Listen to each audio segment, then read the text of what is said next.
अस्सलामु अलैकुम। उम्मीद रखता हूँ कि आप सब लोग खैर वाफियत से होंगे।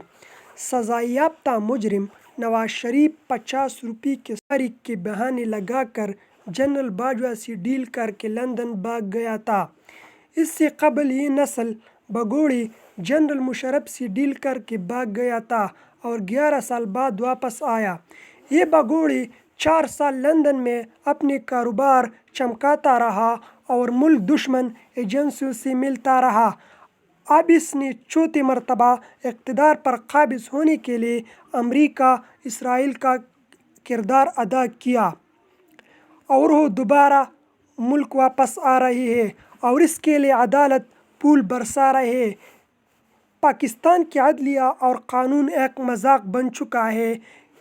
ये सर्टिफिकेट चोर और मुल्क के अदारे को सरकारी प्रोटोकॉल से ज़मानत देना बाइज़ शर्म है। इमरान खान के 2.5 साल पहले की गई पेशगोई सच साबित हो रही है। आपको इस वीडियो में दिखाते हैं कि इमरान खान ने नवाज शरीफ के बारे में क्या बताया। आपको इस वीडियो में दिखाते हैं। और जब भी करप्शन केसेस खत्म होंगे, वो भगोड़ा जो लंदन बैठा है वो जल्दी जल्दी पाकिस्तान वापस आएगा।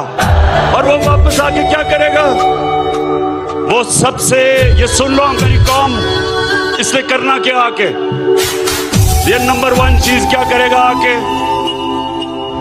ये आते साथ ही पहले इलेक्शन कमीशन तो इसके कंट्रोल में है, अखबारों के अंदर पैसा चलाएगा। लिफाफा सहाफत इसने शुरू की थी जब ये पहली दफा चीफ मिनिस्टर बना। इसने मीडिया को पैसा चलाना है। इलेक्शन कमीशन पहले इसके साथ है। इसने उसके बाद सुन लो, ये उसके बाद ये पाकिस्तान की अदलिया के ऊपर हमला करेगा, क्योंकि जो करप्ट आदमी होता है वो कभी आजाद अदलिया को चलने नहीं देगा।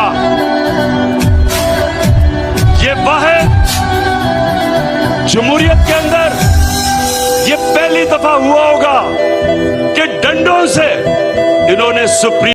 आपने इस वीडियो में सुना होगा कि इमरान खान ने नवाज शरीफ के बारे में क्या बताया। आज की वीडियो में बस इतना ही। मज़ीद इंफॉर्मेशन के लिए हमारे यूट्यूब चैनल को लाइक, शेयर और सब्सक्राइब करें। वस्सलाम।